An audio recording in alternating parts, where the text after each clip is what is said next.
We always hear about how money is currency and how the energetics of it is tied to our financial state. Today, I'm going to be breaking down the financial chakras and how you can unlock each chakra to ascend up the 7 chakras and reach the level you want to reach financially. So first, we're going to break down chakras because there's a lot of negative connotation around this word. So what is a chakra? A chakra is Sanskrit for the word energy or will. And what this means is that the quote-unquote chakras is just a symbol of energy and wheels of the energy that's constantly moving. Now, we know how energy is. When energy is blocked or stagnant, the current can't flow through it. So it's important to unlock our chakras so that the energy can flow how it needs to as we ascend up the different tiers. So the first financial chakra we're going to talk about is the earning chakra. This is the foundation, the Muladhara, and this is the root chakra. The root chakra is the foundation of all the different chakras. Without this foundational chakra, then none of the other energy centers can be unlocked. And what the root is financially is your foundation, right? Your financial foundation, your first stream of income, or the income that sets up the foundation for everything else to happen in your life. This represents stability, right? Because we all need a reliable source of income so that we can navigate throughout the world. So once we establish this foundational earning chakra, then we can start to build upon it and hit the next chakra. The next chakra is the saving chakra, which is nurturing your wealth. This is called Sadhisthana, and it is referred to as the sacral chakra. This chakra plays a very important role in our well-being. That's because when we save money, it allows us to open ourselves up to more opportunity.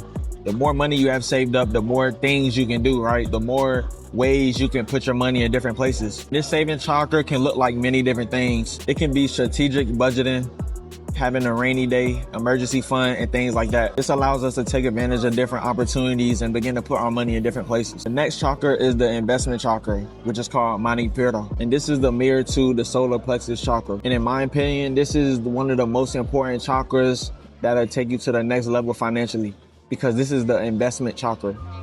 Once we save up our money, we have to find different ways to invest it so that it can make more money for us. Just like how a tree grows from a tiny seed, our investments is like a seed that we plant in different areas so that it can grow. When this chakra is activated, you begin to start making the money work for you. You putting it in different wheels and different vehicles of energy so that it can start to flow back to you. And the more you work on this investment chakra, you'll become more confident in the moves that you're making. Because normally when we're investing, we're kind of scared to put our money somewhere, but that means that that chakra is blocked.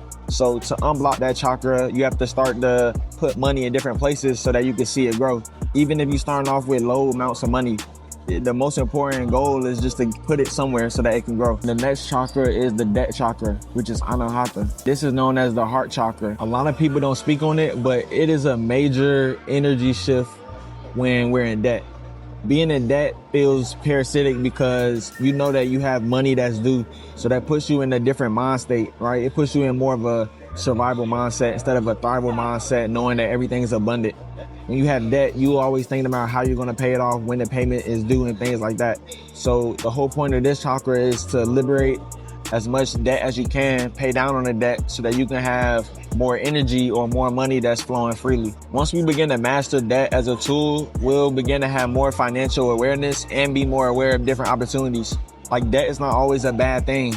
Like, people who have a bad connotation of debt, but really you can use debt to invest or put you in certain positions. But we have to know how to utilize the debt and not just rack up a whole bunch of it. Activating this chakra will make us better in making decisions when it comes down to the debt. And the next chakra after that is the giving chakra. This is called Vishuddha. The giving chakra is all about generosity, giving. You know what I'm saying? We want to give more than we receive sometimes because that's the natural law of return. If you give, then you'll receive tenfold. The way the world is set up, most people aren't giving anymore, right? People are not paying for other people's meals or groceries or doing nice things out of kindness. And that's where the blockage is.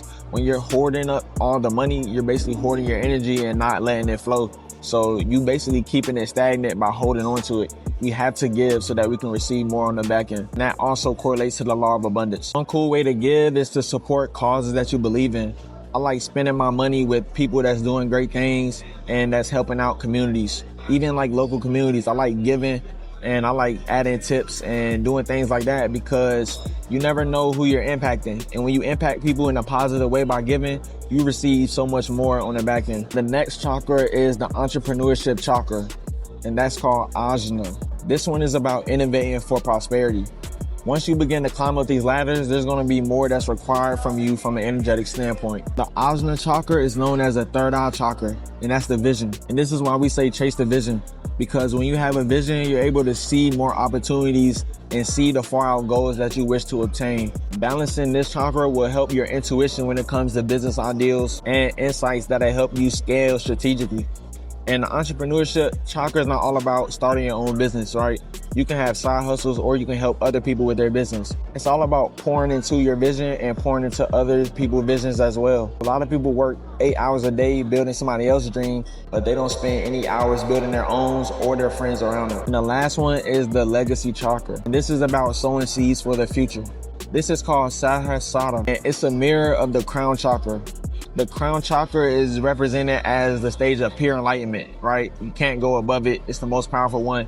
And the legacy is the most powerful energetic thing that you have, because the legacy is what you're leaving behind, right? Like what you're leaving for future generations, and what type of legacy and impact are you leaving on the world. When this chakra is activated, it gives you a deeper sense of self and a deeper purpose for connecting with the world and the community that you're involved in. This is all about the long-term vision that you have for yourself. When we use these type of frameworks, it allows us to see money as a tool and as an energy. So we don't mind spending it and doing the necessary things that we need to do to help it flow, right? We see money as an investment. We see it as something that we can give to other people. And we see it as something that we can pour into ourselves so that we can reach the levels we want to reach.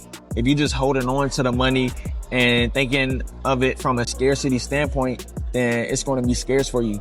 We have to look all around us for opportunities and ways of abundance that we can move the money through. I encourage y'all to really take notes on these different chakra systems and create your own blueprint for how you can activate these different chakras. And you can start small. First, you create a foundation, then you start saving, then you start investing, then you start managing debt, then you start giving, then you start investing in businesses and people and your vision, and then you start to create the legacy. I recommend doing these things in order though.